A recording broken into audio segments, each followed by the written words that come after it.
Assalamualaikum warahmatullahi wabarakatuh. Innal hamdalillah wassalatu wassalamu ala rasulillah wa ala alihi wa sahbihi wa man tabi'ahum bi ihsan ila yaumil qiyamah.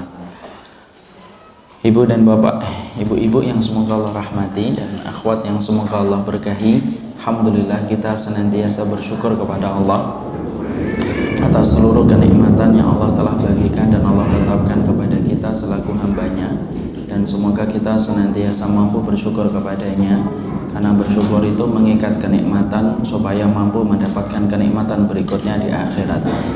Jangan pernah membayangkan kita akan mendapatkan kenikmatan yang kedua di akhirat kalau kita tidak menjadi hamba yang pandai bersyukur dalam kehidupan di dunia.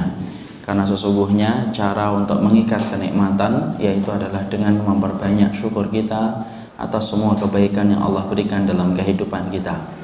Dan tentunya yang paling penting di dalam kita bersyukur yaitu adalah bagaimana kita beribadah kepadanya dengan cara yang benar. Karena sesungguhnya syukur itu bukan ucapan lisan, tetapi lebih pada hakikatnya sesungguhnya syukur itu ucapan hati, adalah perbuatan yang dilakukan oleh anggota badan. Semoga majelis ilmu yang kita selenggarakan menjadi wasilah bagi yang menyampaikan untuk bersyukur dan menjadi wasilah bagi yang mendengarkan untuk bersyukur atas semua kebaikan yang Allah berikan kepada hari-hari yang kita miliki dalam hidup. Kita akan melanjutkan kajian kita yaitu tafsir. Kita telah membahas tafsir ini sampai pada pembahasan Surat Al-Ikhlas. Mukadimahnya sudah atau belum? Baru masuk kali ini ya. Maka kita kemudian akan membuka surat yang penuh dengan keutamaan, yaitu adalah surat Al-Ikhlas. Surat yang memiliki 4 ayat, tetapi walaupun memiliki 4 ayat, tetapi keutamaan yang dimiliki oleh surat Al-Ikhlas begitu besar dalam kehidupan kita. Bahkan mampu mengalahkan keutamaan surat yang lebih banyak ayatnya. Misal surat Al-Hijr, surat Yusuf, dan surat yang lainnya. Karena surat Al-Ikhlas betul-betul dia memiliki keutamaan yang tidak mampu dibandingkan pada surat-surat yang lainnya. Maka sebelum kita mempelajari tentang surat Al-Ikhlas, kita harus paham kenapa kok dinamakan dengan surat Al-Ikhlas itu. Karena pada dasarnya surat ini menyampaikan kepada kita tentang tata cara beribadah kepada Allah dengan murni dan tidak menjadikan tandingan untuk Allah. Makanya ayat ini berisi tentang pokok akidah dan tidak berisi tentang fikih, tidak berisi tentang masalah hukum muamalah, tetapi berisi tentang tauhid, bagaimana kita memurnikan ibadah kita hanya kepada Allah ketika Allah itu tidak beranak dan tidak pula diperanakkan. Makanya kemudian dinamakan surat Al-Ikhlas, karena kita memurnikan ibadah hanya kepada Allah dan Allah itu tidak beranak dan tidak pula diperanakkan. Karena saya membaca ya beberapa tulisan bahwasanya ada tulisan kayak begini, ikhlas itu kayak surat Al-Ikhlas ya. Ikhlas itu kayak surat Al-Ikhlas. Jadi walaupun namanya surat Al-Ikhlas tapi tidak ada ayatnya yang menceritakan Al-Ikhlas. Salah, bukan itu ya. Jadi yang dinamakan surat Al-Ikhlas karena di dalamnya berisi tentang pokok akidah, tentang pokok tauhid, di mana di antara pokok tauhid itu memurnikan ibadah kita kepada Allah. Makanya disebut dengan Al-Ikhlas ketika Allah menjelaskan tentang zat-Nya, di mana Allah tidak beranak dan tidak diperanakkan oleh siapapun. Makanya kemudian disebut dengan surat Al-Ikhlas. Maka kemudian kita pelajari. Sebelum kita mempelajari tentang keutamaan yang dimiliki oleh surat Al-Ikhlas, maka kita harus paham bahwasanya surat Al-Ikhlas ini mempunyai sebab turunnya surat ini. Disebut dengan apa? Asbabun nuzul. Kalau sebab turunnya hadis disebut dengan asbabul wurud. Kalau kemudian hadis asbabul wurud. Kalau kemudian ayat disebut dengan asbabun nuzul. Maka sesungguhnya tidak semua ayat dan tidak semua surat di dalam Al-Quran memiliki asbabun nuzul. Hanya beberapa ayat-ayat saja dan beberapa surat-surat khusus yang memiliki asbabun nuzul. Salah satu surat yang memiliki asbabun nuzul yaitu adalah surat Al-Ikhlas. Apa itu asbabun nuzul yang terdapat pada surat ini?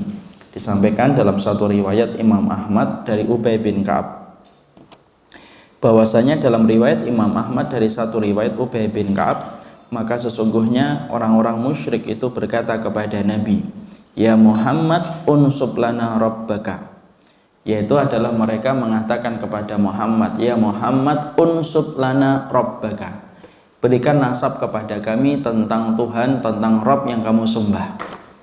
Jadi mereka mencoba untuk meruntuhkan keyakinan, yaitu adalah orang-orang para sahabat ketika mereka mendapati celah bahwasanya Rabb yang disembah oleh Muhammad dan disembah oleh para sahabat saat itu adalah Rabb yang tidak punya asal usul. Sebagaimana kita harus paham ya, kulturnya agama yang batil selalu mereka menganggap bahwasanya Allah itu memiliki keturunan dan diperanakan. Itu kulturnya agama batil. Makanya kita lihat bukan hanya Nasara yang meyakini bahwasanya Allah itu punya anak yang bernama Isa, tetapi Yahudi pun kemudian mereka meyakini bahwasanya Allah itu punya anak namanya siapa? Uzair. Ya, jadi orang Yahudi pun mereka meyakini bahwasanya Allah itu punya keturunan. Keturunan itu yang bernama Uzair menurut orang Yahudi. Bahkan kemudian orang musyrikun pun meyakini bahwasanya Allah itu memiliki keturunan. Makanya mereka sebut dengan siapa itu? Malaikat itu anak putri dan putri-putrinya Allah, itu menurut orang-orang musyrikun.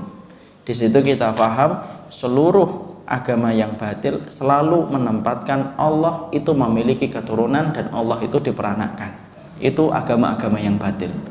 Makanya Islam itu berbeda dengan Yahudi, berbeda dengan Nasara, berbeda dengan musyrikun.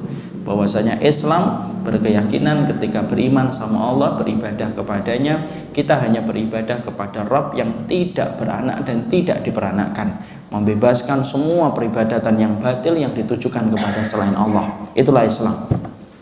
Ya. Jadi kalau ibu pengen ngelihat apa sih mata rantai dan benang merahnya antara agama satu dengan agama yang lain, mata rantai dan benang merah antara agama yang batil satu dengan agama batil yang kedua dan yang ketiga, yaitu adalah mereka meyakini bahwasanya selalu Allah itu dinisbatkan kepada keturunan dan putra ataupun putri dalam agama-agama batil yang ada di atas muka bumi ini.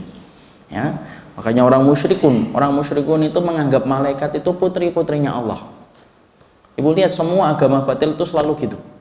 Semua agama batil itu selalu gitu. Sampai kita ngelihat sampai Buddha, Konghucu, semuanya mereka meyakini bahwasanya di antara keyakinan batil mereka bahwasanya mereka itu menganggap Allah itu punya keturunan.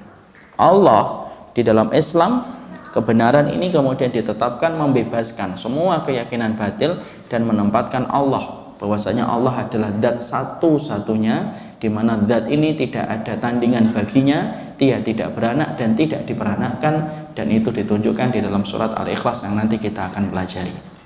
Ya, makanya kemudian akhirnya mereka mendapati celah dan mereka bertanya kepada Nabi, tetapi pertanyaan yang mereka sebenarnya tidak membutuhkan jawaban, di mana mereka berkata, unsub lana rabbaka, kasih dong kami nasab atas Rabbmu. Sebenarnya pertanyaan ini bukan pertanyaan untuk mengetahui jawaban, karena pertanyaan itu banyak motivasinya dan tendensinya. Ada orang yang bertanya untuk membebaskan kebodohan pada diri penanya. Ada orang yang bertanya untuk membenturkan satu pendapat dengan pendapat yang lainnya. Ada yang bertanya untuk mengingkari perbuatan sesuatu lalu dia pura-pura bertanya. Ada orang yang bertanya untuk menyindir orang yang ditanya. Ya, makanya kemudian kita harus paham, makanya tidak semua pertanyaan harus dijawab. Ya, kalau kita sudah ngerti ilmunya. Jadi ada pertanyaan yang sifatnya itu tidak membawa kebaikan. Ada fulan yang bertanya, sebenarnya dia sudah ngerti, tapi kenapa dia bertanya lagi? Karena dia ingin membenturkan antara satu pendapat dengan pendapat yang lainnya. Makanya kalau kita mendapati satu pertanyaan, lihat dulu. Walaupun kita tidak boleh suudzon, tapi lihat kemana arahnya pertanyaan itu. Ya, karena ada orang yang terkadang bertanya hanya untuk ngetes, kamu itu di mana? Dites dengan pertanyaan. Makanya berdosa betul orang yang memiliki pertanyaan ketika tidak mampu mengikhlaskan pertanyaan dia betul-betul untuk membebaskan kebodohan. Karena memang pertanyaan kalau diletakkan pada posisi yang benar, pertanyaan itu menjadi ilmu bagi kehidupan orang yang bertanya. Makanya kita memahami kan salah satu metode memahamkan ilmu itu dengan metode bertanya. Makanya Allah suruh malaikat Jibril untuk bertemu dengan Nabi dalam bentuk seorang laki-laki. dalam bentuk seorang laki-laki.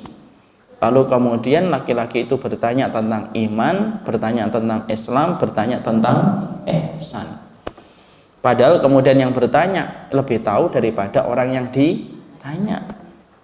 Jadi kalau kita ingin memberikan ilmu, kadang-kadang dalam satu majelis kita sungkan untuk ngomong langsung kepada orang yang kita ingin berikan nasihat, maka boleh kita menggunakan metode bertanya, Ustadz gimana hukumnya ini, untuk menyampaikan pertanyaan itu kepada saudara yang kita cintai tanpa menyinggung perasaan dia.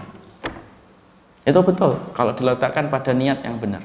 Tapi banyak sekali pertanyaan yang terkadang diajukan oleh seorang penanya bukan karena membebaskan kebodohan, bukan karena ingin mengajarkan maklumat dan kebenaran, tapi ada orang yang bertanya dengan satu sikap atau satu tujuan yang buruk yang dia miliki ketika bertanya. Makanya saya sekali lagi katakan, tidak semua pertanyaan harus dijawab. Ya. Jadi kemudian terutama pertanyaan tentang Allah itu pertanyaan tidak usah dijawab itu. Ya, karena tidak semua hal di dalam kehidupan kita harus ngerti. Contoh, mana yang lebih dulu daripada ayam ataupun telur, tidak usah dijawab. Ngapain dijawab itu? Tidak penting itu. Ataupun pertanyaan yang terkadang sifatnya memang tidak usah dijelaskan hari ini, ya sudah tidak usah dijelaskan hari ini kalau sifatnya membawa kekeruhan. Contoh, bertanya tentang bagaimana status orang tuanya Rasulullah SAW. Dan tentunya kita harus paham bahwasanya di situ ada khilaf, ada perbedaan para ulama. Tapi kalau kemudian ditanyakan, ada orang yang mencoba bertanya itu supaya membenturkan satu muslim dengan muslim yang lainnya. Kenapa? Di balik pertanyaan itu ada penumpang gelap yang ingin membenturkan muslim dengan muslim yang lainnya. Banyak orang yang hari ini ibu menjadi penumpang gelap dia dalam setiap masalah, dalam setiap isu yang keluar. Kenapa? Karena mereka tahu bahwasanya kaum muslimin apabila mereka bersatu padu berada pada saf yang sama, sesungguhnya mereka tahu yang paling dirugikan adalah orang kafir dan orang-orang musyrikun. Makanya mereka berusaha betul untuk kemudian membentur-benturkan kaum muslimin dengan kaum muslimin yang lainnya. Makanya orang yang terhindar dari fitnah adalah orang yang mereka tidak suka bermusuhan di hadapan orang yang beriman. Ya. Makanya Masya Allah di situ kita paham ada orang yang bertanya semacam itu hanya untuk membenturkan masalah.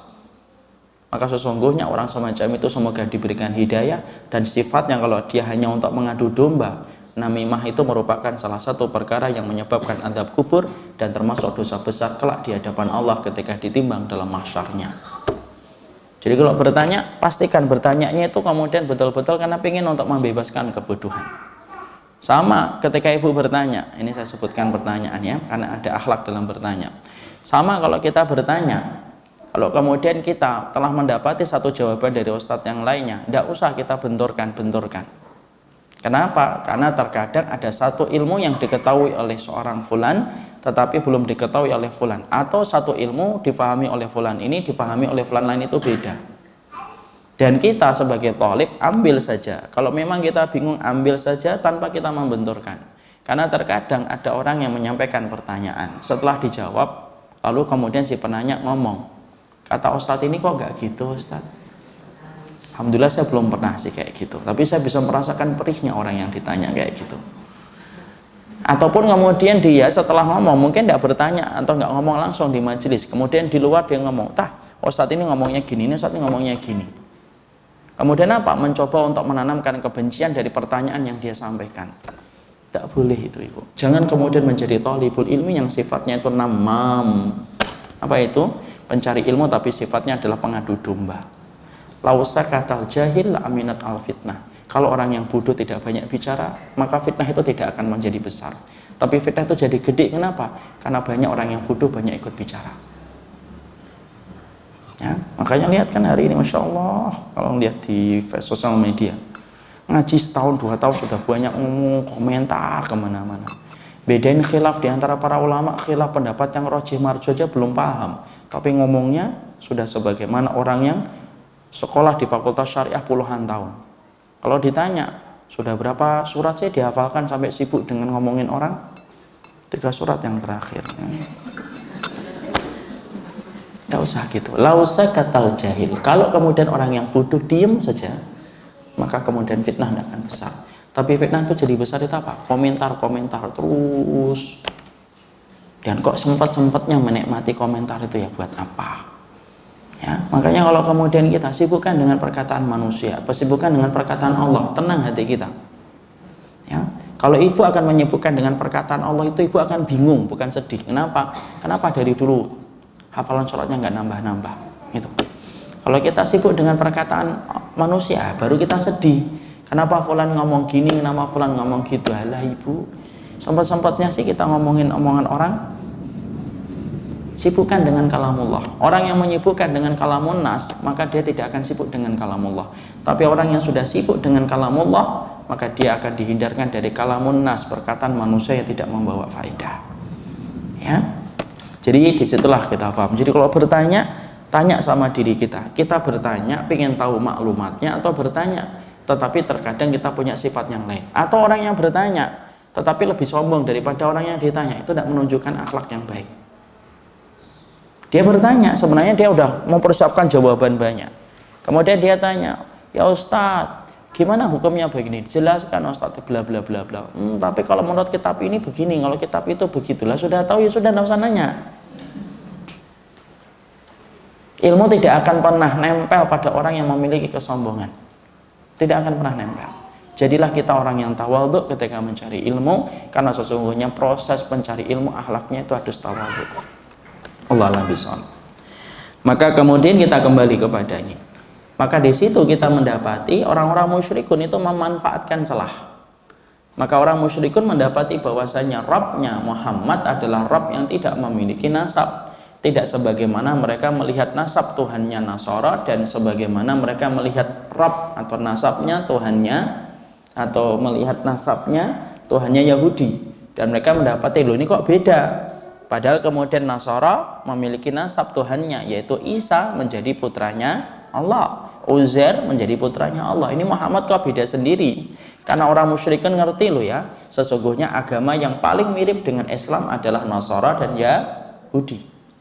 Karena apa? Disebut dengan agama samawi, ahlul kitab. Maka kemudian mereka ketika mendapati celah, mereka bertanya untuk melemahkan keyakinan para sahabat. Maka mereka mengatakan apa? Unsub lana rabbaka. Hei Muhammad, kasih kami itu kemudian nasab. Nasab Rabbmu itu apa sih? Maka kemudian akhirnya mereka bertanya itu. Lalu kemudian Allah yang menjawab. Allah yang kemudian turunkan Qul huwallahu ahad, Allahus samad, lam yalid wa lam yulad wa lam yakul lahu kufuwan ahad. Allah yang menjawab dan kemudian membungkam apa yang ditanyakan oleh orang-orang musyrikun, sampai kemudian mereka tidak bisa berkata-kata kembali setelah Allah turunkan surat Al-Ikhlas. Ya, disitulah kita mengerti Nabi dibantu betul oleh Allah Subhanahu wa Ta'ala. Jadi semua tudingan yang diarahkan kepada Nabi, maka sebagian dari tudingan itu dijawab langsung oleh Allah dengan Allah menurunkan ayat-ayat tertentu untuk mengkuatkan dakwah yang disampaikan oleh Rasulullah Sallallahu Alaihi Wasallam. Memang begitu. Makanya kita lihat nanti surat Al-Kautsar juga sama, ibu. Ibu tahu kan surat Al-Kautsar? Tahu, insya Allah. Hafal? Insya Allah. Ya. Surat Al-Kautsar yang kemudian di akhir ayatnya apa? Abtar. Inna syani'aka, masya Allah ya, hafal ya. Inna syani'aka huwal abtar. Ibu tahu nggak yang namanya abtar itu apa? Kalau kita membaca di dalam terjemahnya, abtar itu orang yang terputus barokahnya, kebaikannya. Kalau kita membaca tafsirnya. Tapi maknanya abtar itu apa? Maknanya abtar itu ibu adalah seorang laki-laki yang tidak punya keturunan laki-laki. Itu namanya abtar. Itu positif atau negatif? Negatif banget. Karena bagi orang Arab itu aib apabila kemudian seseorang itu tidak punya keturunan laki-laki. Itu aib. Itu aib banget. Maka kemudian di situ kita kemudian mendapati Muhammad itu abtar. Muhammad itu tidak punya anak laki-laki. Kenapa? Setiap anak laki-lakinya Rasulullah SAW sebelum balik meninggal. Siapa itu putra-putranya Nabi? Ibrahim dengan Qasim. Makanya Nabi disebut Abul Qasim dan Abu Ibrahim. Ya. Maka kemudian ketika mereka mengatakan, hei abtar, laki-laki Arab nah punya anak laki-laki, maka Allah yang turunkan itu kemudian surat Al-Kautsar untuk memberikan kekuatan kepada Nabi. Itulah Nabi. Jadi dakwah itu berat, Ustaz, berat. Makanya sampai Nabi pun diteguhkan omongannya dan diteguhkan sikapnya oleh Allah Subhanahu wa taala. Makanya kalau kita ngerti tentang beratnya dakwah, Allah sampai mengatakan inna sanulqi alaika qaulan tsaqila dalam surat Al-Muzammil. Kami akan turunkan kepadamu perkataan yang berat Muhammad. Apa itu? Dakwah. Itu berat. Berat banget. Makanya sampai Allah saja meneguhkan berkali-kali tentang posisi dan sikapnya Muhammad Rasulullah. Kenapa? Karena beratnya tantangan yang dirasakan oleh Nabi, sampai Allah yang membantu untuk kemudian menjawab segala tuduhan yang diarahkan kepada Nabi. Itu dakwah. Makanya maklumi kalau kemudian orang-orang yang menyampaikan dakwah terkadang mereka terpleset, karena beratnya beban yang mereka harus bawa ketika menyampaikan kalimat-kalimat kebenaran. Allah alam bishawab. Maka kemudian kita pelajari di sini, ya. Jadi kita pelajari di sini, ya. Maka kemudian di sini dikatakan surat Al-Ikhlas itu unsub lana rabbaka, yaitu adalah berikan nasab kepada Rabbmu. Maka kemudian Allah sampaikan dan Allah turunkan surat, yaitu adalah surat Al-Ikhlas untuk menjawab tuduhan yang disampaikan kepada Allah Subhanahu wa taala. Di sini kita mendapati bahwasanya mereka ingin menuduh Allah itu punya keturunan. Makanya kita harus pahami, Bu, termasuk di antara perkara yang paling menyakitkan yang ditujukan kepada Allah Subhanahu wa taala, yaitu adalah ketika menetapkan Allah itu punya keturunan. Nah, sebelum kita bahas, di antara tuduhan yang menyakitkan kepada Allah itu, yaitu adalah ketika tuduhan makhluk mengatakan bahwasanya Allah itu memiliki keturunan. Itu termasuk tuduhan yang menyakitkan, betul. Makanya sampai kemudian kita mendapati sampai Allah menyampaikan di dalam salah satu ayatnya, dibuka surat Maryam.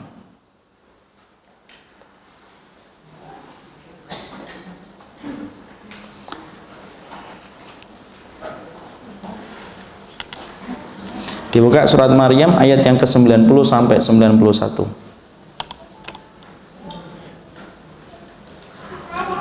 Sampai 91.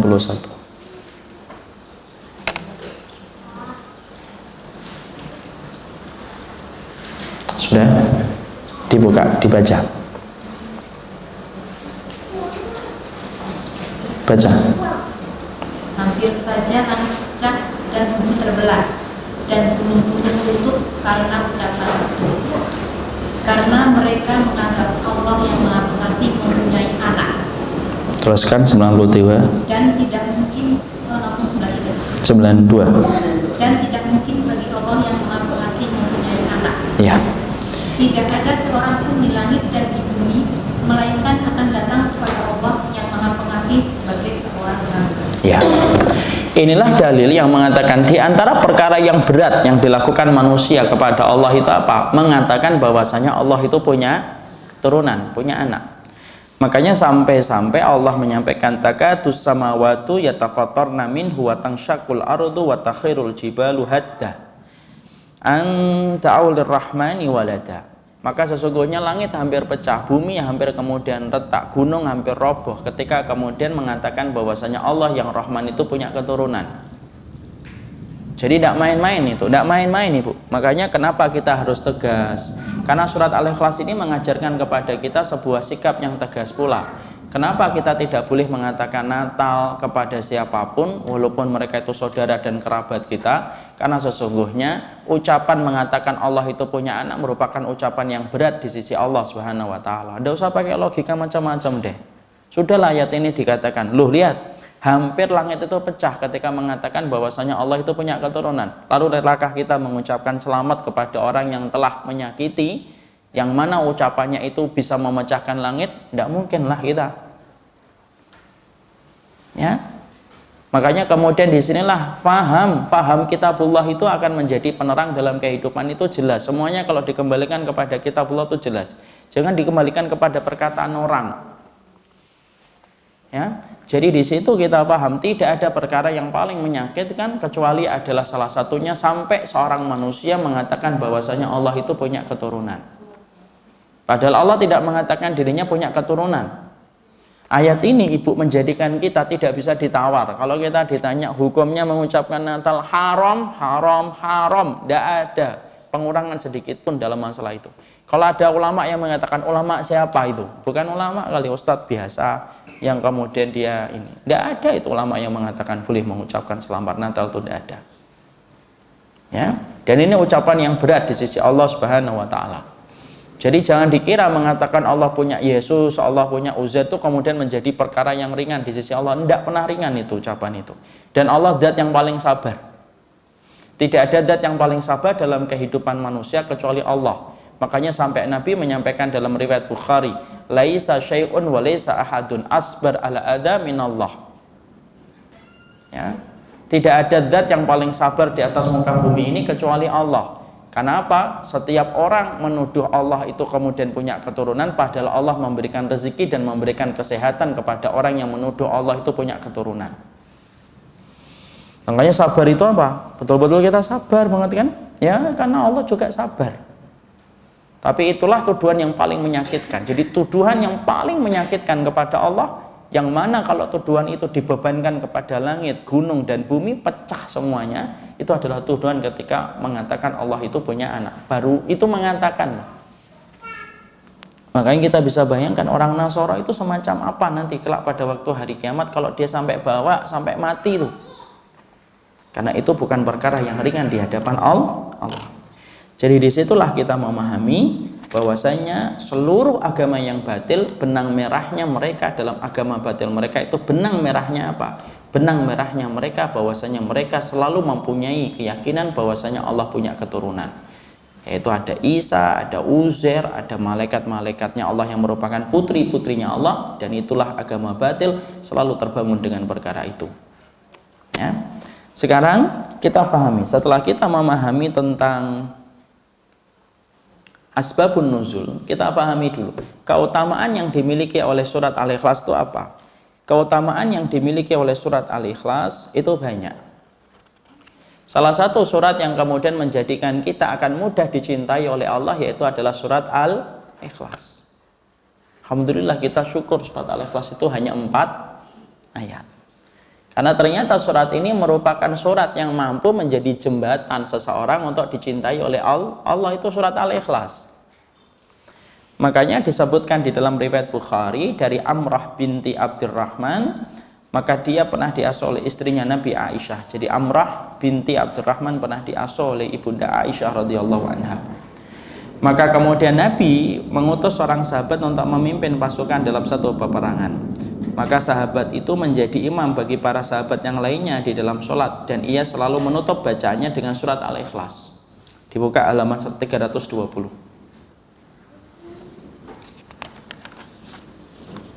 Sudah? Paragraf yang kedua sekarang. Ketika mereka kembali, maka mereka menceritakan itu kepada Nabi. Lalu Nabi bersabda, tanyakanlah kepadanya kenapa dia melakukan itu. Lalu orang bertanya kepadanya, maka kemudian orang itu tersebut mengatakan, sesungguhnya di dalamnya ada sifat Allah yang Maha Pengasih dan saya suka membacanya. Lalu kemudian Nabi bersabda, akhbiruhu bi annallaha yuhibbuhu. Jadi keutamaan surat Al-Ikhlas yang penting untuk kita pahami, di antara karakteristik mereka yang dicintai oleh Allah yaitu karakteristiknya mereka adalah mereka yang senantiasa bermulazamah, berinteraksi dengan surat Al-Ikhlas. Makanya kemudian dari Amrah binti Abdurrahman dalam riwayat Bukhari, Amrah binti Abdurrahman ini pernah diasuh oleh ibunda Aisyah. Maka Rasulullah itu kalau mengutus pasukan, maka Rasulullah tetapkan salah satu di antara sahabat itu menjadi imam sholat. Maka kemudian ketika salah satunya yang menjadi imam sholat itu selalu membaca 2 surat setelah Al-Fatihah. Ya, jadi dia itu kalau sholat membaca 2 surat setelah Al-Fatihah, dan selalu 2 surat itu yaitu yang kedua itu selalu membaca Al-Ikhlas. Jadi ditutup dengan Al-Ikhlas. Jadi misalkan membaca Al-Baqarah, kemudian ditutup dengan surat Al-Ikhlas. Qul huwallahu ahad, Allahus samad, lam yalid walam yulad walam yakul lahu kufuwan ahad. Nah, para sahabat itu tidak senang ketika mendapati yang semacam itu. Lalu kemudian mereka menyampaikan kepada Nabi, dan Nabi mengatakan, saluhu li ayyi syai'in yasna'u dzalika. Tuh. Tanya dia dulu kenapa dia melakukan itu. Lihat, Rasul itu ketika menghakimi, Rasul selalu nanya dulu, tidak langsung dihakimi. Ya, jadi Rasulullah mengatakan apa? Oh, kenapa dia melakukan itu? Harusnya begini dan begitu. Enggak, Rasulullah kemudian nanya, ya Rasulullah, ada imam yang engkau perintahkan kepada kami, ya Rasulullah selalu membaca Al-Ikhlas dulu. Nabi, Masya Allah ya, indahnya Nabi berkata apa? Saluhu, tanya dulu dia. Kenapa dia melakukan itu? Itu loh yang namanya perkara di dalam memvonis itu gitu. Harus tanya dulu. Ya, jangan kemudian akhirnya blang ngomong panjang lebar tanpa pernah bertanya, ini model apa sih agama kayak gini nih? Bukan kayak gitu. Pemilik sunnah itu Rasul saja mengatakan apa? Saluhu li ayyi'in yasna'u dzalika. Tanya dia dulu. Kenapa dia melakukan itu? Ketika ditanyakan kepada Nabi, baru ditanyakan kepada sahabat itu mengatakan apa? Li anna sifatur rahman wa ana uhib an aqra'aha. Karena di dalamnya itu sifat ar-Rahman dan saya senang sekali membaca surat ar-Rahman. Saya senang sekali membaca surat Al-Ikhlas. Baru Nabi ketika mendapati jawaban yang semacam itu, baru Nabi mengatakan akhbiruhu bi annallaha yuhibbuhu. Katakan sama dia, Allah jatuh cinta kepadanya karena dia jatuh cinta kepada surat Al-Ikhlas. Ya. Ya.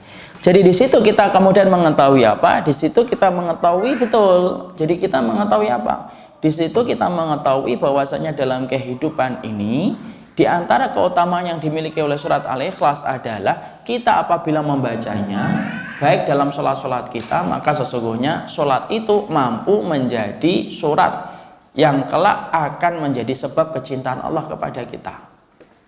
Tapi anak yakin insya Allah, walaupun saya tidak menyampaikan hadis ini, ibu-ibu sudah mengamalkan insya Allah.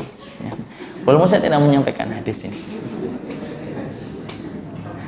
Kenapa? Sudah sama-sama tahulah kita lah insya Allah. Jadi sama-sama kita tahulah. Kenapa? Karena kemudian ternyata kita sudah ngamalin surat Al-Ikhlas. Tapi sesungguhnya disitulah kita paham. Boleh nggak kita membaca 2 surat setelah Al-Fatihah? Boleh. Makanya kemudian boleh dalam sunnah kita Allahu Akbar. Jadi waladhdallin. Amin. Kemudian membaca surat yang lainnya, ya bukan Al-Baqarah lah, inna a'tayna biasanya. Inna a'tayna kal kautsar fasholli li rabbika wanhar inna syani'aka huwal abtar. Bismillahirrahmanirrahim. Qul huwallahu ahad, Allahus samad, lam yalid wa lam yulad wa lam yakul lahu kufuwan ahad. Baru Allahu Akbar. Boleh nggak kita melakukan itu? Boleh. Dan ini termasuk salah satu sunnah yang kemudian jarang diamalkan. Bahkan saya melihat para imam-imam sholat pun juga masih jarang yang mengamalkan, termasuk di antara sunnah ini. Padahal ini termasuk di antara keutamaan yang menjadikan kita dicintai oleh Allah. Jadi ketika kita pada 2 rakaat yang pertama, boleh nggak saya menggabungkan 2 surat? Boleh, boleh banget. Dan kita menggabungkan dengan surat Al-Ikhlas. Kenapa? Karena kita tahu surat Al-Ikhlas berada di dalamnya sifat-sifat Allah yang sempurna. Dan kita senang membaca surat itu ketika kita kemudian membacanya di dalam sholat. Karena itulah yang menjadi sebab Allah akan mencintai kita. Insya Allah Ibu. Syukur kita punya Rabb yang memudahkan kemudahan bagi kita kan. Yuridullahu bikumul yusra. Allah itu menginginkan yang mudah. Coba kalau surat Al-Ikhlas itu 200 ayat. Masya Allah. Tapi kemudian ternyata Allah jadikan hanya 4 ayat tok. Dan itu menjadi kemudahan Allah untuk kita supaya kita ngerti memaksimalkan jalan kita menuju kepada ridhonya Allah. Ya, jadi disitulah kita kemudian boleh untuk melakukan itu. Maka kemudian dalam hadis yang lain dalam riwayat Bukhari kita baca bahwasanya dari riwayat Bukhari tadi kan dari Amrah binti Abdurrahman sudah selesai ya. Jadi Amrah binti Abdurrahman itu orang yang pernah menjadi orang yang pernah diasuh oleh Ibunda Aisyah radhiyallahu anha. Jadi kita harus paham ya. Kapan-kapan kita bahas Ibunda Aisyah itu siapa yang pernah dididik Ibunda Aisyah. Kemudian apa itu kita harus paham pula siapa budaknya Aisyah radhiyallahu anha dan yang lainnya. Kapan-kapan kita pelajari tentang ibunda kita, Ibunda Aisyah radhiyallahu anha. Hadis yang kedua, hadis riwayat Bukhari dari kitabnya As-Salah dari Anas. Seorang laki-laki dari kaum Ansor menjadi imam dalam sholat di masjid mereka yaitu Masjid Quba. Ya. Maka setiap kali dia membuka bacaan surat yang dibaca untuk mereka dalam sholat, dia mengawalinya dengan surat Al-Ikhlas hingga selesai membacanya. Kemudian dia membaca surat yang lainnya, dan ia melakukan itu pada setiap rakaat sholat. Jadi seorang laki-laki Ansar kemudian membaca surat, yaitu setelah Al-Fatihah membaca Al-Ikhlas. Setelah selesai dengan membaca Al-Ikhlas, kemudian dia lanjutkan membaca surat yang lainnya. Dan dia melakukan setiap rakaat. Kemudian para sahabat berkata kepadanya, engkau selalu membaca surat tersebut. Kemudian seakan-akan kamu berasa merasa cukup, sehingga kamu membaca surat yang lainnya. Maka kalau kamu mau, maka bacalah surat itu, tidak usah membaca surat yang lainnya. Ataupun baca surat yang lainnya, tidak usah membaca Al-Ikhlas. Pilih salah satu gitu loh, jangan dua-duanya. Lalu kemudian dia berkata, aku tidak bisa meninggalkan surat itu. Kalau kalian mau aku menjadi imam, maka begitulah aku melakukannya. Kalau kalian tidak mau, ya sudah, pilih imam yang lainnya. Ya. Dan kemudian mereka melihat, tidak ada orang yang lebih baik dari kami untuk menjadi imam sholat. Dan mereka tidak suka orang lain itu menggantikan posisinya dia. Ya sudah, mereka kemudian akhirnya menceritakan kepada beliau.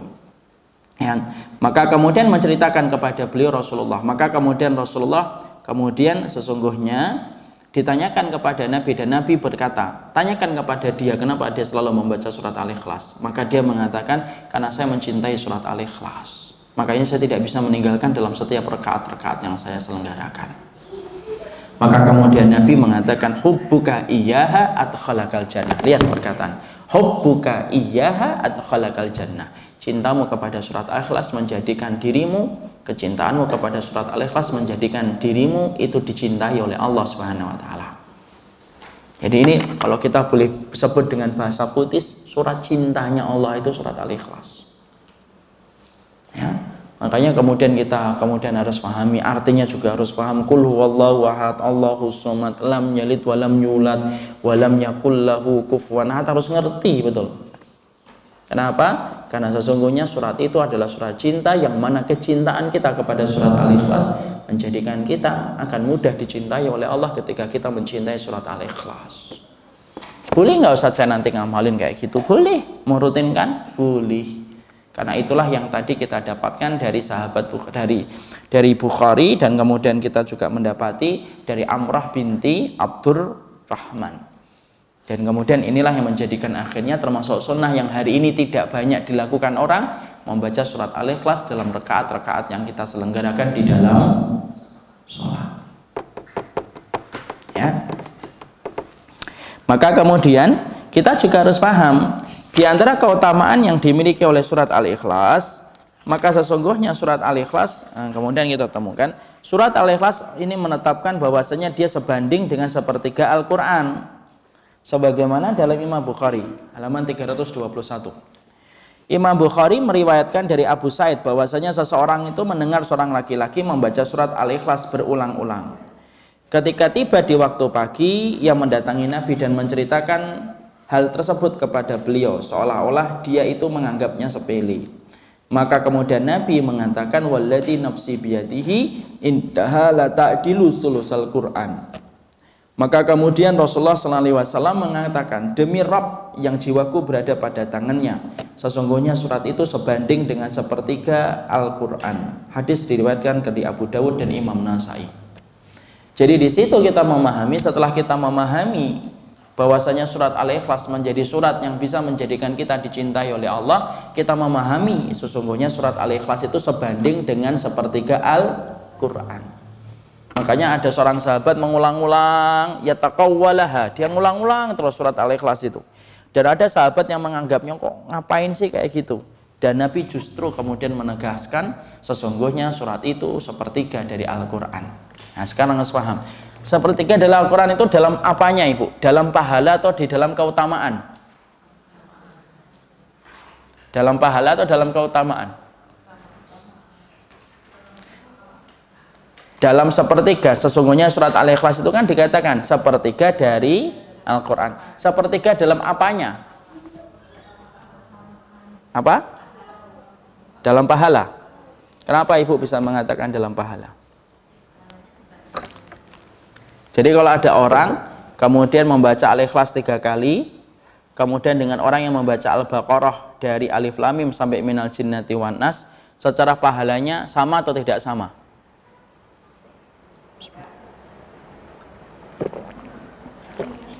Sama atau tidak sama? Siapa yang mengatakan sama, angkat tangan. Jangan takut, saya nggak ngapa-ngapain, saya cuma nanya, sama atau tidak sama? Jangan pura-pura melihat bukunya kalau lagi ditanya. Sama atau tidak sama? Kan tadi dikatakan dari riwayatnya siapa tadi? Abu Sa'id, ya kan? Dari Abu Sa'id radhiyallahu anhu bahwasanya ada orang yang ulang-ulang menghafalkan surat Al-Ikhlas dan dia menceritakan kepada Nabi seakan-akan ngeremehin amalan itu, tapi justru Nabi malah menegaskan bahwasanya itulah yang bagus. Kenapa? Sesungguhnya demi Rabbku yang aku berada pada tangannya, sesungguhnya surat Al-Ikhlas itu sepertiga dari Al-Qur'an. Ini sepertiga dalam apanya? Dalam pahalanya. Berarti kalau ada orang yang baca Alif Lam Mim sampai kemudian Minal Jinnati wan Nas, itu sama nggak dengan orang yang kemudian ini? Siapa yang mengatakan sama, angkat tangan. Siapa yang mengatakan sama pahalanya, angkat tangan dulu. Siapa yang mengatakan tidak sama, angkat tangan. Masya Allah. Pingin pulang saya kalau kayak gini. Hah? Iya. Kenapa tidak sama? Sepertiga yang ibu harus pahami, nanti sepertiga ada surat An-Nasr seperempatnya. Itu artinya sepertiga dalam keutamaan isinya, bukan keutamaan pahalanya. Iya. Kalau kemudian kenapa? Karena Quran itu kan isinya apa? Sepertiga Quran itu isinya apa? Akidah. Sepertiga isinya apa? Fikih dan muamalah. Sepertiga isinya apa? Cerita-cerita para nabi. Itu isinya Quran itu tiga ini. Yaitu sepertiga yaitu apa? Yaitu akidah. Sepertiga itu fikih dan muamalah. Sepertiga itu isinya apa? Cerita-cerita dan bukan cerita, kisah-kisah para nabi. Maka kemudian Al-Ikhlas itu kemudian sepertiganya Al-Quran dalam masalah apa? Dalam masalah tauhid, akidah. Tapi dalam masalah pahala, sama nggak adalah orang yang membaca Al-Baqarah dari awal sampai kemudian An-Nas itu disamakan pahalanya dengan membaca Al-Ikhlas? Ya enggak sama. Iya, makanya nanti kalau pas Ramadan saya tanya hari pertama, siapa yang hari ini sudah mengkhatamkan? Saya, Ustadz. Saya mau baca Al-Ikhlas 3 kali. Nggak bisa lah. Nggak bisa. Keutamaannya itu keutamaan isi, bukan keutamaan pahala. Jadi orang yang membaca Al-Baqarah sampai An-Nas tidak sama kedudukannya dengan orang yang membaca surat Al-Ikhlas. Karena apa? Yang kedudukan hurufnya aja jauh banyak, lebih banyak kok. Dan setiap hurufnya dilipat gandakan 10 kali lipat. Makanya kemudian disitulah kita paham maknanya hadis sepertiga dari Quran itu apa? Dalam keutamaan isinya, bukan keutamaan pahalanya. Ya. Kita lagi mau asarnya. Nah, nggak apa-apa, kita lanjutkan sebentar. Maka kemudian disitulah kita paham, inilah yang menjadikan akhirnya kita mengerti tentang keutamaan surat Al-Ikhlas. Maka kemudian yang lain, kita buka halaman 323. Maka hadis lain tentang membaca surat Al-Ikhlas itu berulang-ulang. Ini keutamaan yang lainnya. Jadi ayat atau surat yang sering kita baca berulang-ulang itu apa? Surat Al-Ikhlas. Kapan saja kita baca surat Al-Ikhlas? Ibu-ibu sebutin. Setelah sholat, terus ketika menjelang tidur, terus zikir pagi dan petang, terus mau tidur, terus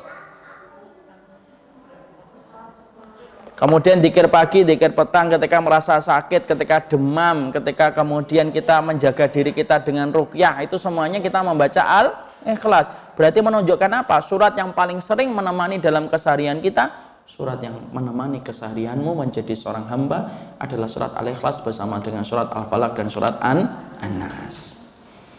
Apalagi keutamanya nanti kita pelajari insya Allah habis sholat asar. Kita lanjutkan sebentar habis sholat asar. Atau kita cukupkan ya, habis sholat asar. Kita lanjutkan sebentar. Barakallahu fikum, ini yang kita sampaikan, kita bahas sebentar. Lanjutannya habis sholat asar. Subhanakallahumma wa bihamdika asyhadu an la ilaha illa anta astaghfiruka wa atubu ilaik. Assalamualaikum warahmatullahi wabarakatuh. Innal hamdalillah wassalatu wassalamu ala Rasulillah wa ala alihi wa sahbihi wa man tabi'ahum bi ihsan ila yaumil qiyamah. Kita lanjutkan sebentar apa yang kita kaji.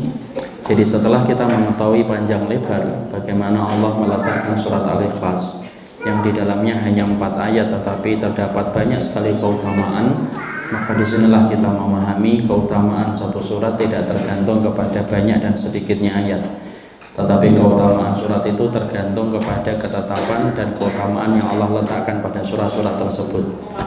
Inilah yang menjadikan akhirnya kita memahami keutamaan surat Al-Ikhlas. Tadi kita sudah paham merupakan surat yang mampu menjadikan kita dicintai oleh Allah Subhanahu wa taala. Kemudian yang kedua yang kita pahami bahwasanya surat ini merupakan satu surat yang apabila kita membacanya terus akan menyebabkan kita dimasukkan oleh Allah ke dalam surga. Kemudian kita mengetahui pula bahwasanya surat ini merupakan surat yang paling sering menemani keseharian kita di dalam kehidupan sehari-hari, yaitu adalah surat Al-Ikhlas. Dan inilah keutamaan yang sudah kita paham. Mari kita buka pada halaman 324. Pada halaman 324 Allah menyampaikan kepada kita di antara keutamaan surat yang dimiliki oleh surat Al-Ikhlas, yaitu adalah surat ini merupakan surat yang disampaikan di dalam surat dalam riwayat An-Nasa'i, sesungguhnya orang yang berdoa dengan surat ini maka Rasulullah mengatakan idza su'ila bihi a'ta wa idza du'iya bihi fa'ajaba. Rasulullah SAW menyampaikan kepada kita keutamaan yang dimiliki oleh surat Al-Ikhlas adalah idza su'ila bihi a'ta wa idza tu'iya bihi fa'ajaba. Rasulullah mengatakan siapapun yang meminta kepada Allah dengan menggunakan wasilah ataupun tawassul. Tawassul itu menjadikan perantara. Dengan perantara surat Al-Ikhlas maka sesungguhnya barang siapa yang berdoa bertawassul dengan surat Al-Ikhlas, maka kalau dia berdoa maka Allah akan memberi, dan apabila dia dimohon maka Allah akan mengabulkan. Nah di sini kita paham. Jadi kalau kemudian kita bertawasul, sebenarnya boleh nggak bertawasul? Boleh. Bertawasul itu boleh dalam 3 perkara saja. Yang pertama, bertawasul dengan nama dan sifat-sifatnya Allah. Yang kedua, bertawasul dengan amalan salih yang kita lakukan sendiri. Dan yang ketiga, bertawasul yaitu dengan doa orang yang solih yang masih hidup. Nah di situ kita memahami tawasul. Di antara 3 tawasul yang ada adalah bertawasul dengan nama-nama Allah dan sifat-sifatnya. Dan di antara nama-nama Allah dan sifat-sifatnya terangkum di dalam surat Al-Ikhlas. Makanya kalau kita berdoa, kalau kita memang tidak mampu menyebutkan Asmaul Husna secara keseluruhan, maka boleh bagi kita mewakilkan keseluruhan nama Asmaul Husna dengan kita membaca surat Al-Ikhlas. Contohnya gimana? Jadi misalkan gini. Jadi kita minta anak yang soleh. Jadi kita meminta anak yang soleh itu adalah Allahumma inni as'aluka bi anni asyhadu an la ilaha illa anta al-ahadus samad alladzi lam yalid wa lam yulad wa lam yakul lahu kufuwan ahad. Allahumma sholli ala Muhammadin wa ala ali Muhammad. Allahumma firli dzambi, Allahumma firli wa tub alayya innaka anta tawwabur rahim.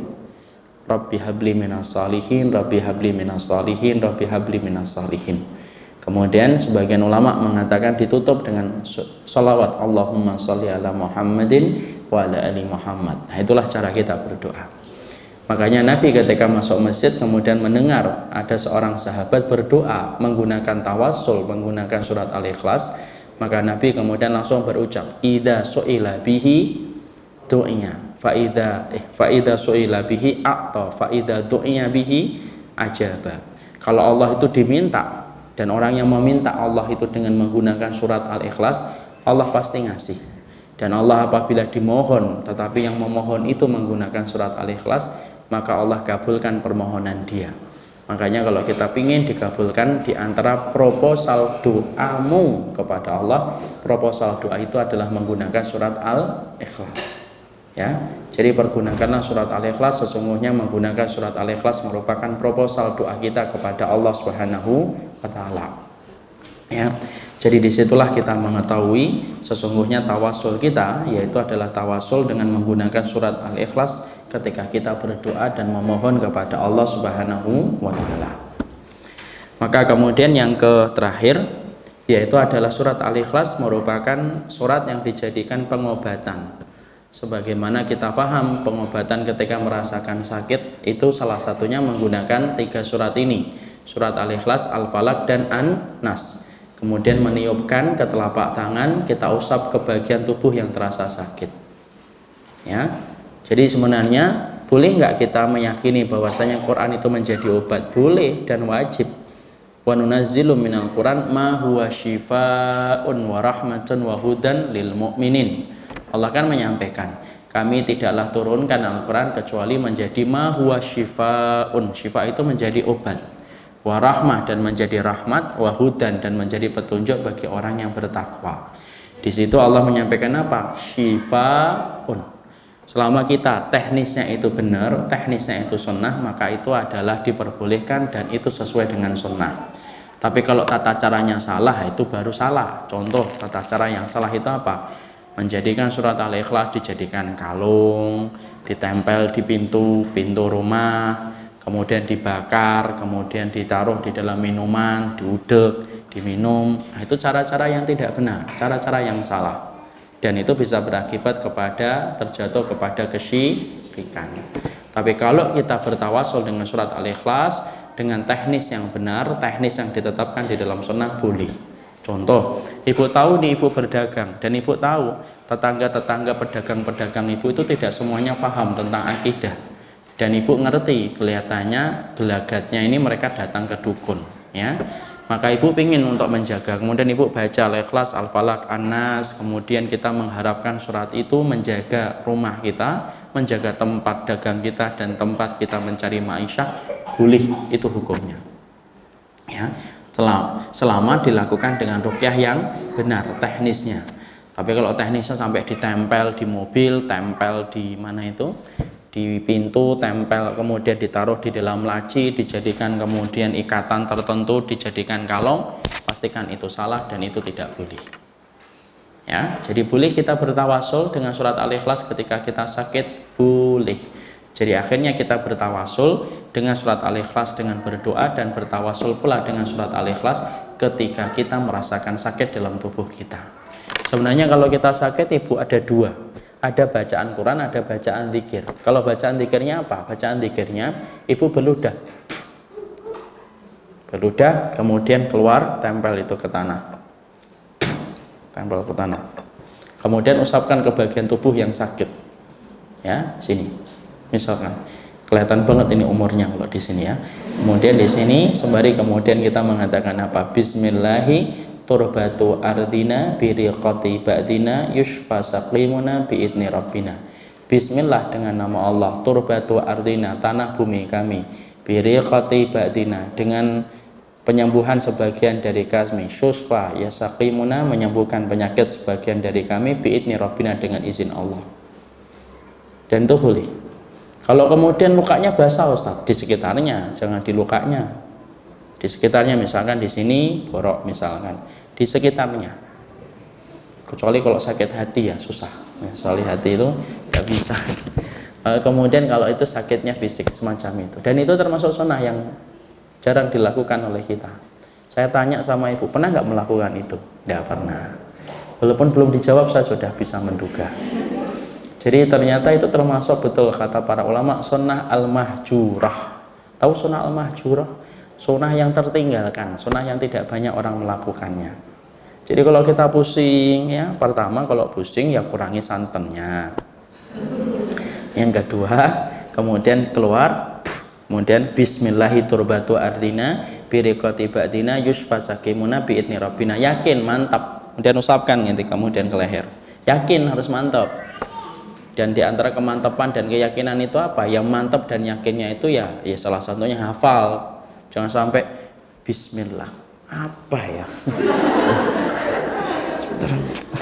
Ya tidak jadi nyembuhin. Mungkin lehernya sembuh, kepalanya pusing memikirkan hafalan. Harus betul-betul hafal, betul. Dan itu betul-betul kita hafalkan. Kenapa? Karena sesungguhnya itu menjadi obat ketika kita sakit. Kalau itu sudah dilakukan, baca Al-Ikhlas, Al-Falaq, An-Nas, tiup, usapkan ke bagian tubuh yang sakit. Usapkan ke bagian tubuh yang sakit. dan harus punya keyakinan, dan kita sudah nerangkan itu. Jadi disitulah kita paham, itulah keutamaan yang dimiliki oleh surat Al-Ikhlas. Mari kita membaca tafsirnya. Qul huwallahu ahad. Apa itu qul huwallahu ahad? Apa itu Allahus somad? Dan saksikan jawabannya pada pertemuan kita berikutnya insyaallah. Barakallahu fikum. Ini yang kita sampaikan, kita perluas dengan tanya jawab. Karena ayat yang pertama agak panjang Ibu. Ya, kenapa ahad? Boleh nggak kita menyebut ahad? Kenapa kemudian Bilal menyebut ahad, ahad, ahad? Dan kenapa Allah menyebut qul huwallahu ahad? Itu apa? Nanti insyaallah pembahasan tafsirnya kita akan sampaikan dalam pertemuan kita berikutnya. Kita buka dengan tanya jawab. Ada yang ingin bertanya? Ya.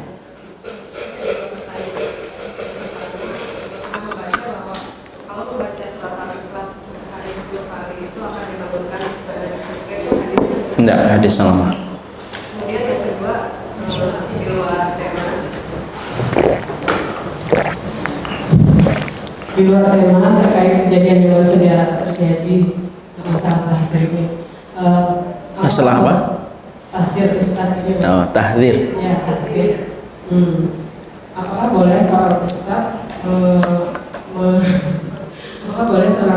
menuduh Ustaz lain manhajnya bermasalah, pemahamannya rusak, kemudian dia termasuk qadariyah dan salah dalam menafsirkan Al-Quran hanya berdasarkan cuplikan video, belum pernah minta takwa langsung. Jawaban dari Ustaz itu akan menjadi arahan kami untuk selanjutnya bagaimana? Yang namanya persoalan ketika menetapkan, apakah gampang nggak kita menetapkan seseorang itu bermasalah manhajnya? Tidak gampang nih Mahat, tidak gampang, tidak mudah. Perangkatnya banyak, itulah yang disebut dengan dhawabit. Dhawabit itu apa? Yaitu perangkat-perangkat ketika kita mengatakan fulan begini dan fulan begitu. Kan saya sudah sering sampaikan, hanya memutuskan seorang Jessica menabur cyanida saja butuh berapa puluh sidang, sampai hari ini pun belum diputuskan. Padahal hanya seorang Jessica. Tidak gampang. Itulah yang menjadikan akhirnya runyam masalah itu apa? Yaitu ketika masalah tidak diselesaikan baik-baik di antara orang-orang yang paham ilmu. Makanya kemudian akhirnya apa? Banyak orang yang bodoh ikut komentar. Nah, itu yang menjadikan tambah runyam masalahnya. Akhirnya apa? Hari ini kita melihat potensi umat yang harusnya kita berpikir bagaimana kita menghalau orang kafir untuk bisa menjadi pemimpin. Akhirnya apa? Sibuk hanya ngurusin debat, itu tidak pernah selesai-selesai. Kenapa sih tidak bisa didatangin baik-baik? Kan bisa didatangin kan? Kalau misalkan yang satu menutup, ya kan harus berusaha, kan akhlak salaf kan gitu. Karena saya sudah betul-betul pengalaman lah kayak gitu itu. Ibu mungkin masih ngelihat lah bagaimana kemudian saya dituduh macam-macam, dituduh khawarij. Kemarin ketika ada berita, ketika saya mendapati ada apa itu SOP ditegakkan ketika melewati perbatasan, langsung disebutnya apa? ISIS, khawarij, mohon kelab, disebut anjing-anjing neraka. Dan itu gampang nggak orang ngapangan? Gampang banget kan? Mungkin pengalaman di sini, mungkin salah satu ketua taklim di sini sampai diteror di SMS, di WhatsApp. Kenapa kok? Tuh kan kelihatan kan belangnya kan. Gaya kehidupan kayak gitu tuh tidak mendatangkan kebaikan akhirat. Wallahi. Demi Allah, kehormatan seorang mukmin itu harganya mahal. Tidak murah Ibu. Saya ngerasain betul gimana diucapkan kayak gitu. Ya, saya tidak pernah itu ditemuin, diomongin baik-baik. Siapa yang menemuin saya? Tidak ada yang nemuin saya.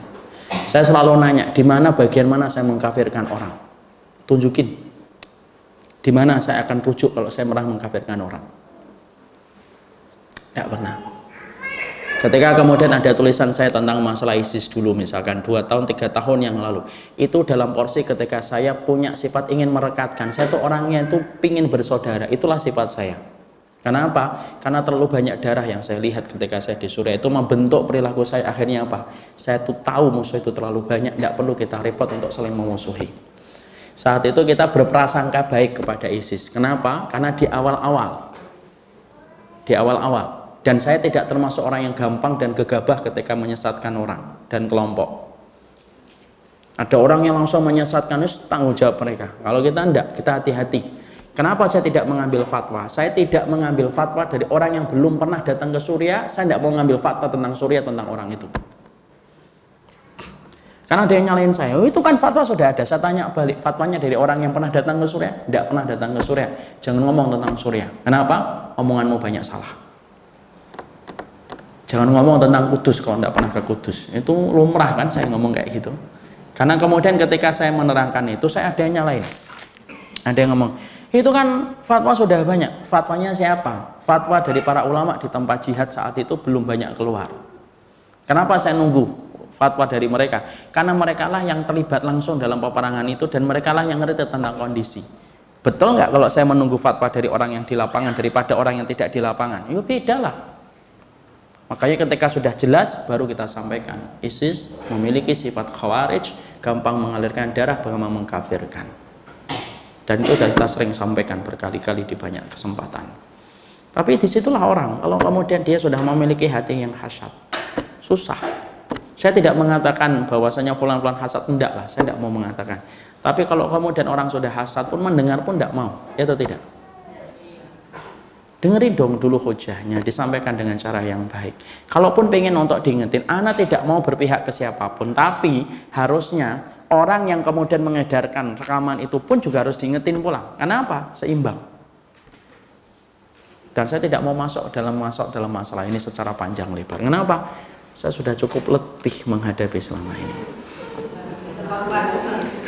Ya, itu bisa bayangin nggak? Orang kemudian kalau saya membuka di grup, saya dengar fulan begini dihujat bahwa saya itu khawarij, di sini begini, menyimpang, saya harus begini, saya diikuti oleh begini.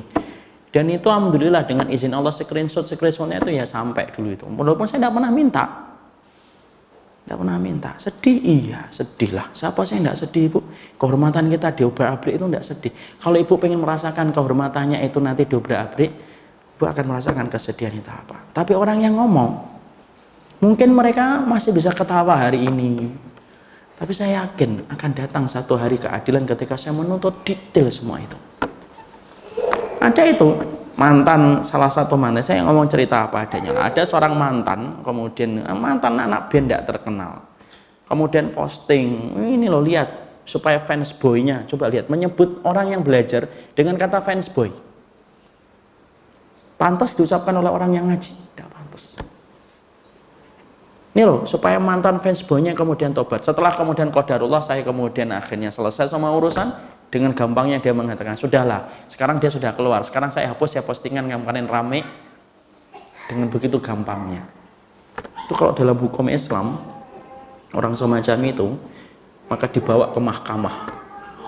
Cuma kan masalahnya tidak berdiri hukum Allah di sini. Tapi di situ kita paham, Anda tidak mau terlibat langsung dengan masalah itu, tapi setidaknya namanya pembicaraan itu, Ibu, kadang-kadang bahwasanya ada kesalahan. Iyalah, kadang-kadang kita bicara, kita di sini pernah nggak saya ngomong sama gini, Ibu, ini nomor 2, padahal saya harusnya nomor 3, tapi saya ngomongnya berapa? Nomor 2. Kadang-kadang kan di sini sama di sini ngucapin salah atau tidak? Salah lah. Ya kalau mau jujur ya perhatikan satu persatu semuanya lah. Dan itulah yang kemudian kita harus pahami. Anda tidak punya kesempatan waktu, Ibu. Terlalu sedih saya itu melihat apa yang terjadi di Suriah. Kemarin 100 orang anak-anak kecil umur segini terengap-engap, tidak bisa nafas. Kok sempat-sempatnya ngurusin kemudian ini. Kecuali yang betul-betul menyimpang, sudah nampak dia penyimpangannya, sudah nampak penyimpangannya ke orang liberal. Silahkan ayo hantem bareng-bareng untuk menegakkan dakwah. Ya, kita hantem bareng-bareng ayo. Kemudian orang liberal, orang yang kemudian mendewa-dewakan tempat-tempat kesyirikan, ayolah kita. Kalau sudah menyimpang jelas, ayo bareng-bareng. Tapi orang yang secara dohirnya berkomitmen kepada kebenaran dan berkomitmen kepada sunnah, kepleset 1 dan 2 perkara itu harus ditabayun langsung. Datangi rumahnya, diketok dong pintu rumahnya. Oh, dia tidak mau jawab loh. Dia misalkan tidak mau jawab, misalkan, ya sudahlah, tunggulah. Kan kewajiban kita harus sabar sama orang yang beriman. Kan kita gitu ngajarin, ya atau tidak, Ibu? Emang kemudian kita ngajarin tok, kemudian nggak ngamalin gitu? Katanya kita harus ngajarin sabar. Ya sudahlah, sabarlah.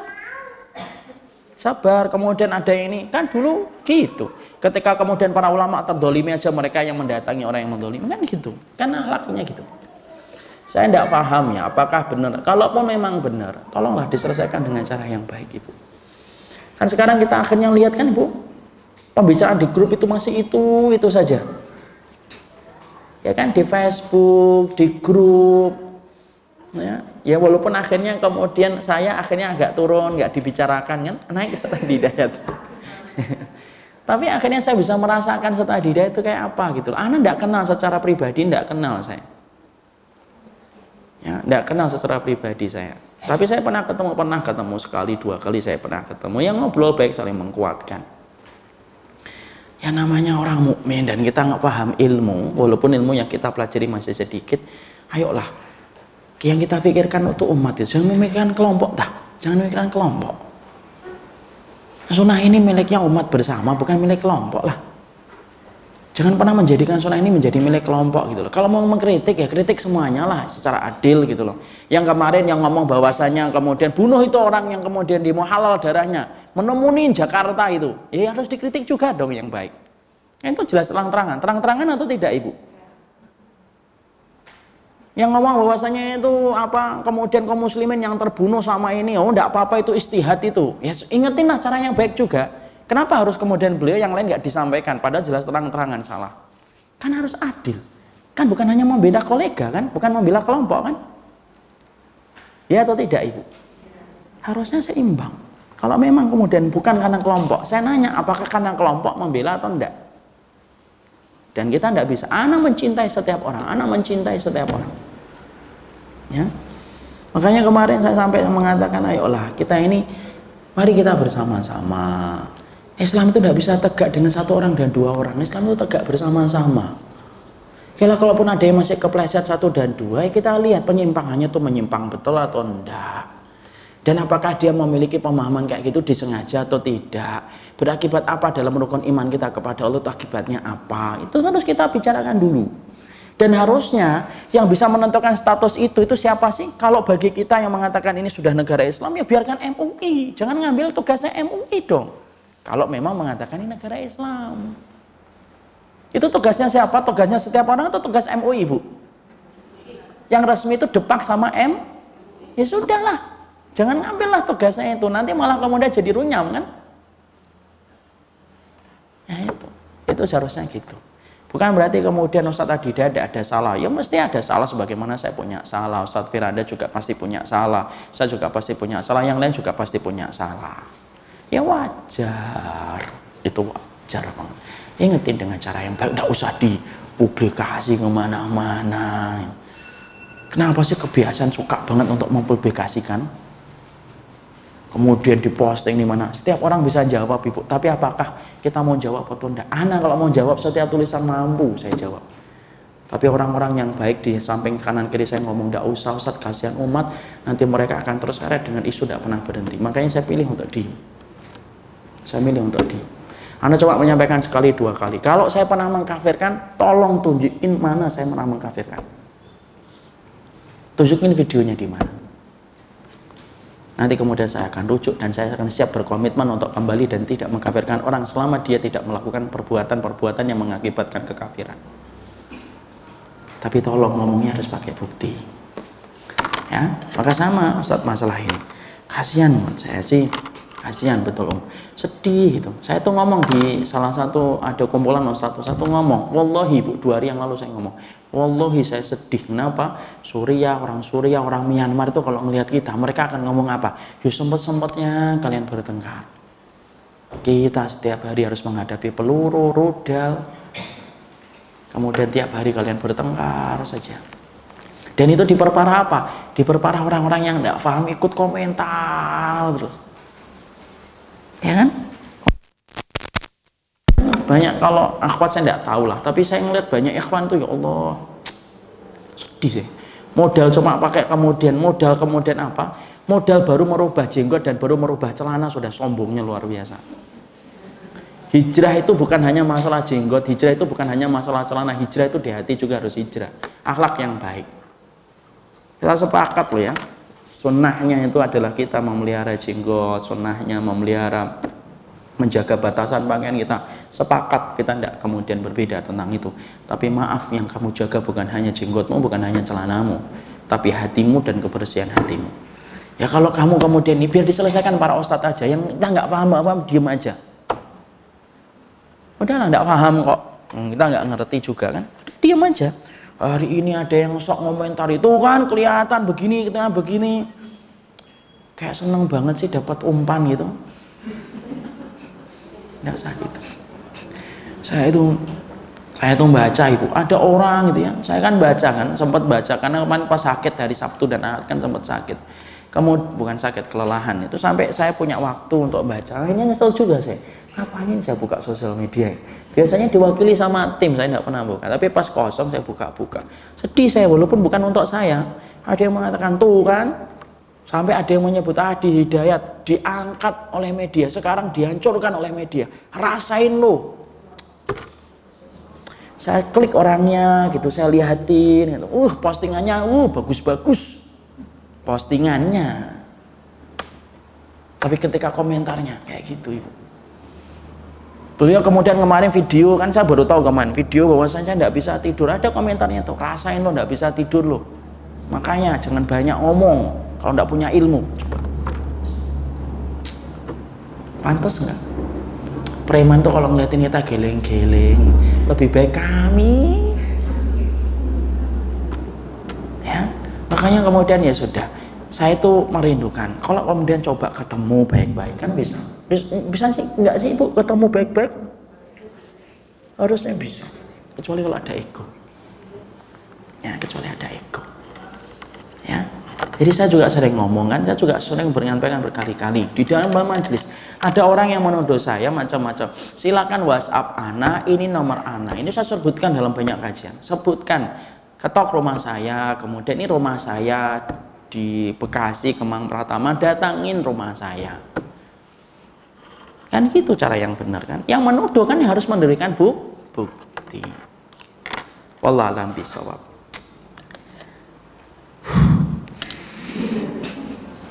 Terakhir. Yang pertama tentang Kondisi lapangan Suriah.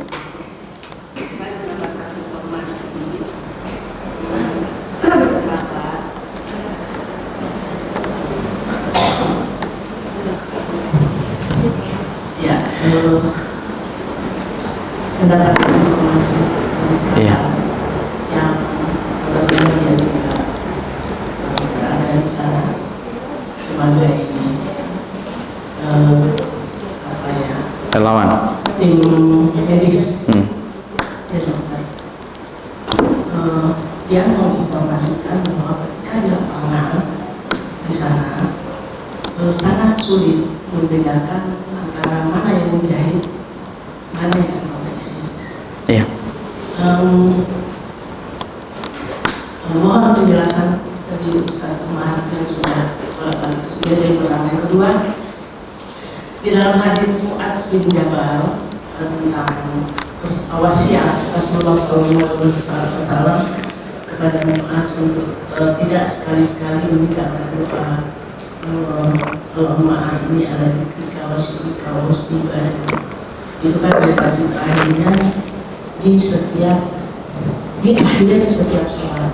Ada sebagian teman yang memahami bahwa sebelum salam, makna redaksi itu sesudah salam. Sesudah salam, mereka memahami doa itu dibaca sesudah salam. Mereka memahami secara letterlet sesuai dengan redaksi itu. Padahal kalau saya pribadi mengamalkannya antara satu akhir dengan salam. Jadi sebelum salam. Itu bagaimana kita ketika berdialog dengan teman-teman ini ketika pemahaman kita berbeda, Ustaz? Ya.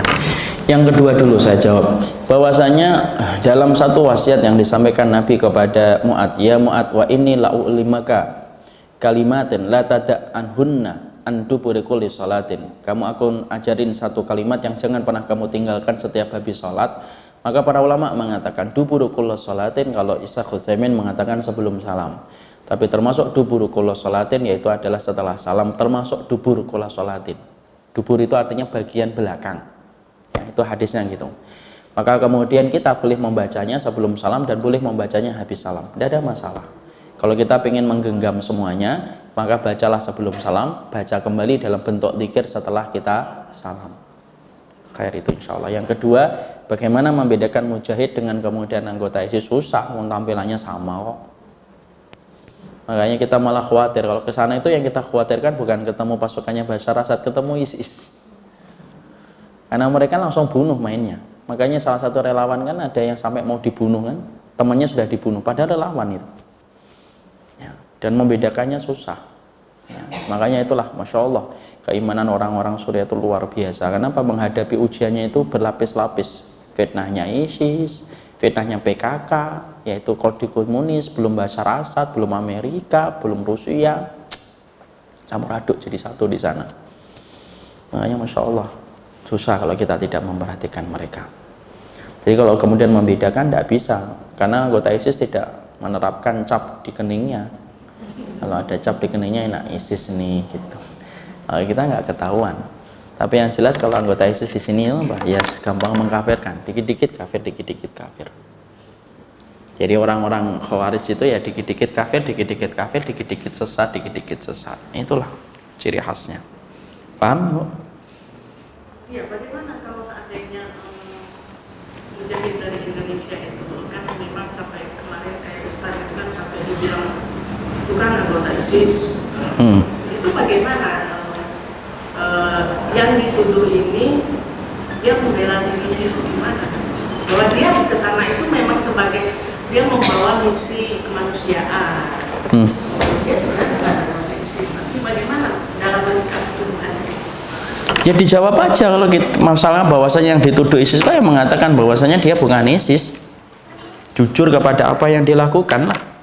Dan kita harus paham orang yang ISIS itu kemudian nampak betul dalam sifat-sifat mereka, mabda-mabda mereka, manhaj mereka, gampang mengkafirkan. Orang kalau nuduh mah nuduh aja lah. Sekarang itu semuanya juga disamaratakan ISIS untuk menjadi apa? Karena dengan kita mengatakan ISIS seakan-akan kita sudah melepaskan itu. Sekarang kan gitu.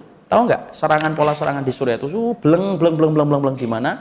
Kemudian setelah itu apa ngomongnya? Oh, Amerika ngebom tempat-tempat ISIS. Padahal yang dibom bukan tempat ISIS. Kenapa? Supaya dunia tidak marah. Kenapa? Karena yang disebut adalah ISIS. Itu cara yang kotor, itu cara yang keji. Sama lah dengan Nabi dituduh apa? Nabi dituduh apa? Perusak. Nabi dituduh apa? Tukang sihir. Nabi dituduh apa? Dukun. Nabi dituduh bermacam-macam. Itulah tuduhan. Nah, dalam Islam itu Masya Allah, orang yang menuduh kan harus mendatangkan bukti. Lah buktinya mana? Itu sajalah. Kalau setiap orang itu ngomong tanpa bukti, ya setiap orang tidak ada bedanya dengan kucing. Kenapa? Karena dia tidak mulia dengan sebab bukti yang dia bawa. Barakallahu fikum. Bisa dipahami? Terakhir.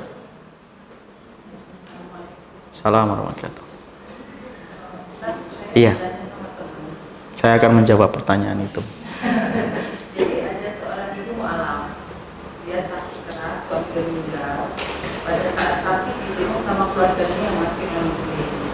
Nah setelah itu anaknya dia bikin wasiat sama anaknya nanti kalau saya meninggal saya di pemakamannya sesuai dengan agama yang terus anaknya bingung mau ikut wasiat ibunya atau tidak. Ibunya dia berwasiat supaya dia dikuburkan dengan cara secara non muslim. Kalau dia meninggal dikuburkan secara non muslim. tidak boleh lah, tapi dia muslim. Masih. Murtad atau enggak? Tidak, jadi dia setelah dijenguk keluarganya aja. Keluarganya kan masih non muslim. Tidak boleh lah, tetap harus kemudian mendahulukan penguburan. Kenapa? Dia pasti menyesal itu di akhiratnya ketika kemudian memberikan wasiat itu. Dan wasiat itu tidak boleh dalam perkara kemaksiatan, tidak boleh dilaksanakan. Tidak usah. Tidak usah ngikutin wasiat ibu. Tidak usah. Tidak usah. Wasiat contohnya, nanti kalau saya meninggal dunia tolong ya tempat saya dijadikan diskotik ya. Tidak boleh lah. Anaknya tidak boleh ngelakuin. Karena wasiat yang bertentangan dengan kitabullah tidak boleh dilaksanakan. Barakallahu fikum, ini yang dapat kita sampaikan. Subhanakallahumma wa bihamdika asyhadu an la ilaha illa anta astaghfiruka wa atubu ilaik. Assalamualaikum warahmatullahi wabarakatuh.